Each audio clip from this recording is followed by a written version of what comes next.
بسم اللہ الرحمن الرحیم۔ السلام علیکم ورحمۃ اللہ وبرکاتہ۔ انبیاء کرام کی مسنون دعائیں۔ استغفر اللہ۔ نبی اکرم صلی اللہ علیہ وآلہ وسلم ایک دن میں 70 سے 100 مرتبہ تک استغفار کرتے تھے۔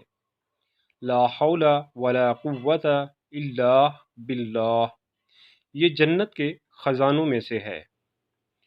حسبنا اللہ و نعم الوکیل، حسبنا اللہ و نعم الوکیل۔ حضرت ابراہیم علیہ السلام کو جب آگ میں پھینکا جا رہا تھا تو انہوں نے یہ دعا پڑھی، اللہ تعالیٰ کے حکم سے آگ گل و گلزار بن گئی۔ یا حیو یا قیوم برحمتک استغیث، یا حیو یا قیوم برحمتک استغیث۔ رسول اللہ صلی اللہ علیہ وآلہ وسلم کو جب کوئی مشکل معاملہ پیش آتا تو پڑھتے تھے۔